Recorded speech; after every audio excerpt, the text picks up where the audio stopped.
Kesultanan Serdang. Bagian 3. Melawan Belanda hingga integrasi ke Republik Indonesia. Abad ke-19, Belanda memulai serangkaian ekspedisi militernya ke Sumatera. Pesisir barat Sumatera terlebih dahulu bisa dikuasai dengan jatuhnya Minangkabau. Serdang yang dipimpin oleh Sultan Basaruddin Saiful Alamsyah segera melakukan manuver politik untuk menghambat gerak pasukan Belanda. Sultan Basaruddin menjalin aliansi militer dengan Kesultanan Aceh. Kesultanan Aceh ketika itu memiliki armada perang yang cukup mumpuni di perairan Selat Melaka. Selain karena armada perangnya, Kesultanan Aceh juga berpengalaman dalam perang melawan bangsa Eropa. Sudah ratusan tahun lamanya, Kesultanan Aceh terus melawan setiap agresi asing di Nusantara. Aliansi Kesultanan Serdang dengan Kesultanan Aceh diperkuat dengan penganugerahan gelar Wazir Sultan Aceh.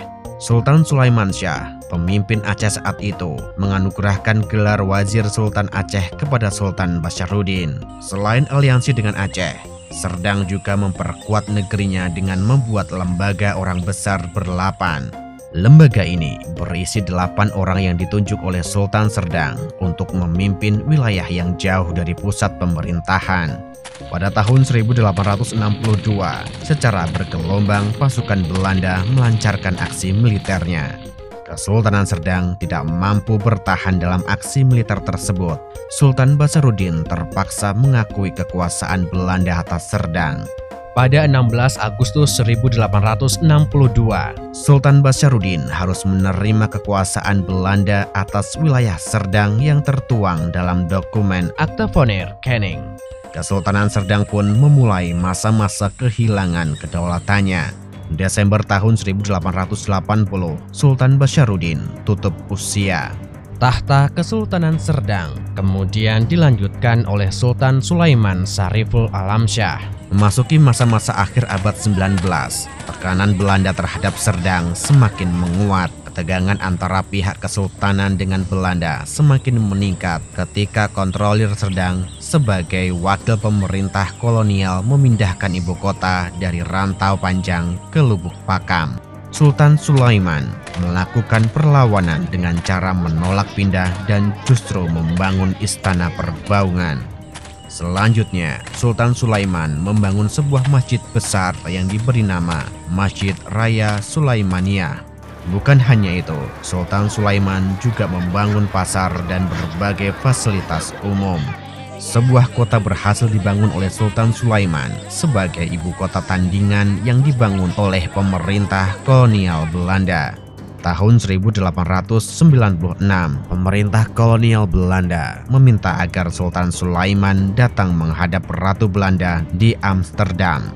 Sultan Sulaiman menolak permintaan tersebut. Namun, pada tahun itu juga, Sultan Sulaiman justru melakukan lawatan ke Jepang. Lawatan ke luar negeri ini dilakukan sebagai penolakan pengakuan terhadap Ratu Belanda. Pemimpin Jepang saat itu, Kaisar Meiji Mutsuhito, menjamu secara pribadi Sultan Sulaiman di istananya. Pembangkangan yang dilakukan Sultan Sulaiman ini membuat Belanda mempersempit wilayah kekuasaan Serdang. Bukan hanya itu, pemerintah kolonial Belanda juga melarang Sultan Sulaiman melakukan lawatan ke luar negeri. Memasuki tahun 1942, Jepang memulai agresi militernya ke Asia yang kemudian dikenal sebagai Perang Dunia Kedua. Negara-negara Asia mulai dari Korea, Cina, Indochina, hingga Asia Tenggara jatuh ke tangan Jepang, termasuk Nusantara yang akhirnya jatuh ke tangan Jepang dan mengakhiri pemerintahan kolonial Belanda setelah ratusan tahun lamanya. Awal-awal tahun 1945, situasi perang mulai berubah. Jepang yang sepertinya tidak terkalahkan mulai terdesak oleh pasukan sekutu. 15 Agustus 1945, Jepang pun menyerah kepada pasukan sekutu. Penyerahan secara resmi dilakukan di atas kapal USS Missouri yang berlabuh di Teluk Tokyo. 2 hari berikutnya, di Jakarta, Soekarno-Hatta menyatakan kemerdekaan Republik Indonesia. Pada Desember 1945, Sultan Sulaiman menyatakan dukungannya dan menggabungkan diri ke dalam Republik Indonesia. Tahun 1946, Sultan Sulaiman Syariful Alamsyah tutup usia.